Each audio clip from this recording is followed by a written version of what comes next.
So phone connection chain is saying kuna general time tima ACDC adapter lo me you know ACDC adapter P1 ACDC adapter နဲ့တွဲသုံးဖို့အတွက်ကျွန်တော်တို့ဒီကြိုးပေါ့နော်ဒီကောင်လေးလုပ်မယ်ဒီတော့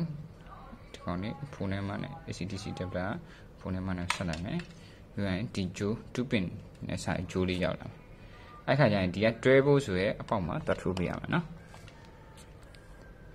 ထိုးတဲ့ခါကျရင်ကျွန်တော်တို့ဖြောင်းမြန်ထိုးလို့မရပါဘူးသတိထားပြီးထိုးရမယ်နော်ဒီမှာအချောင်းလေးရှိရဲဒီအချောင်းလေးအပေါ်မှာဒီမြောင်းလေးအပေါ်မှာထားပေးရမယ်နော်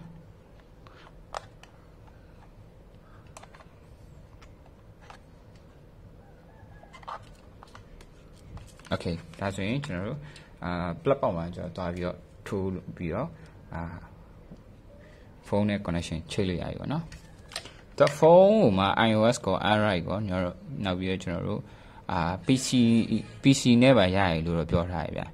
။ကျွန်တော်တော့လောဆယ် Android ဖုန်းနဲ့ချိတ်ပြမယ်ပေါ့နော်။ Okay ဒီတော့ကျွန်တော်တို့သူ့ကို plug ပေါက်မှာတက်မယ်နော်။ဒီနောက်မှာ mini လေးလေးနဲ့ဗျာ plug ပေါက်တိုင်။တီးဆိုရင်မီရောဒီမှာ mini လေးလေးနဲ့နော်။အဲ့ကလေး mini မလင်းလို့ဆိုရင် power မဝင်လို့ပဲ။ခလုတ်ဒီပိုင်းပြန်ဆက်ကြည့်ရမယ်ပေါ့နော်။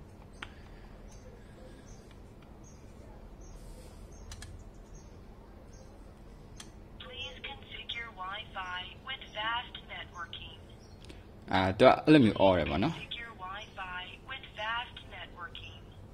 Now, please configure Wi-Fi so your order. If you are waiting for configuration so your order one. Okay, as in general, phone and your application is down with one.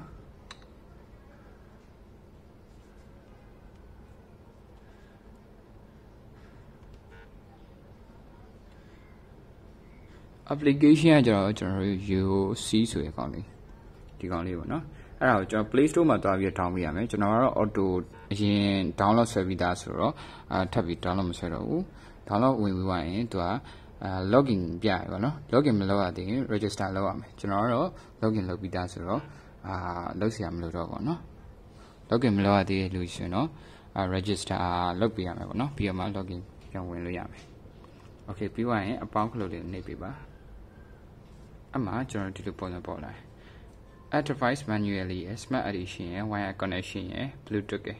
wire connection ကကျတော့ကျွန်တော်ဒီနောက်မှာဒီ LAN ပေါက်ပါတယ် LAN ပေါက်မှာဒီ wifi connection ရတဲ့ LAN ကြိုးထိုးလိုက်ပြီးဆိုရင်wire connection နဲ့တန်းသွားအောင်မယ်အခုကတော့ကျွန်တော်တို့ wireless connection နဲ့ချိန်မယ်ပေါ့နော်ဆိုတော့ကျွန်တော် smart addition ကိုရွေးလိုက်မယ်အမှဒီကနတူဆိုပြီးတော့မြည်ရတော့နော်မမြည်ဘူးဆိုရင်သူ့ကို connection ချိတ်လို့မရပါဘူးเนาะ reset ပြန်လုပ်ပြရမယ်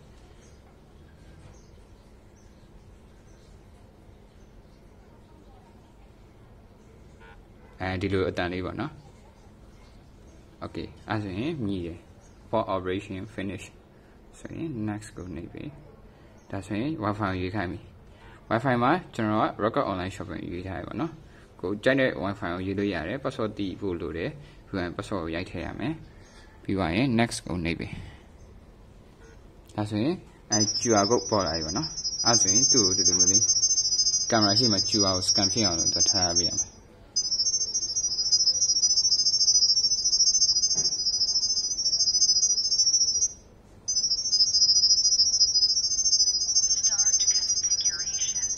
start configuration ဆိုရင်သူက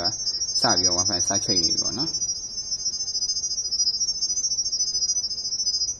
ဒါ adding camera ဆိုတဲ့ page ကိုပြောင်းသွားတော့မှwifi ချိတ်သွားလိမ့်မယ်ပေါ့နော် okay ဒါကတော့ကျွန်တော်တို့PI အလမ်းပေါ့လူမြင်အဲ့လိုမျိုးအတန်ထွက်တယ်ကိုက warehouse ဆို warehouse house ဆို house ကိုအိမ်တိုင်းကိုရွေးပြီးပြီးရင်ကို file လုပ်လိုက်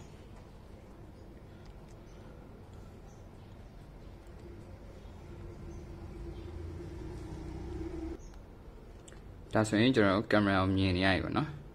ကင်မရာ horizontally ကျွန်တော်တို့150 degree ကျဲတယ်ပေါ့နော် horizontal ဆိုတာကျွန်တော်ဒီလိုအလဲရလိုက်ပေါ့ဒီလိုဘယ်ညာအလဲရလိုက်ပေါ့နော်ကင်မရာ resolution ကတော့ကျွန်တော်တို့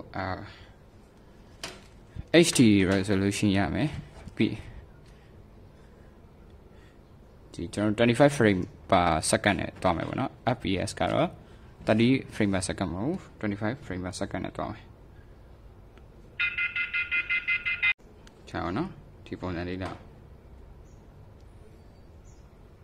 ပြီးသွားရင်သူ setting နဲ့တွားမယ် setting ထဲမှာ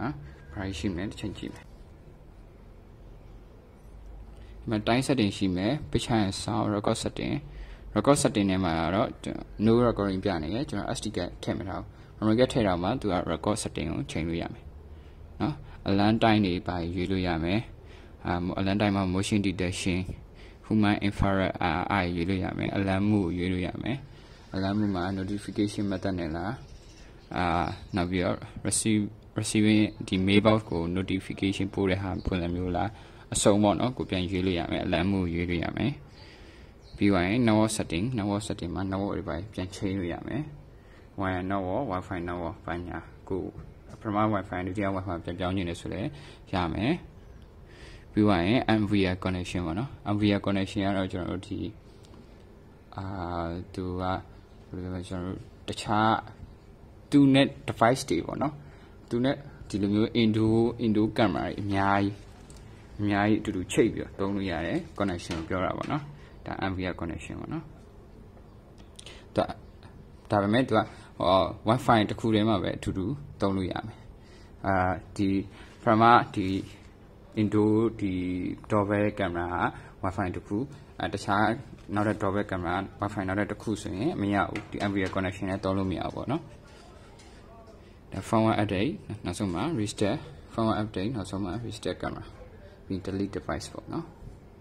ပြန်ပြီးတော့ video တွေပြန်ကြည့်ရင် playback ကိုနှိပ်ပြီးကြည့်လို့ရတယ်နော်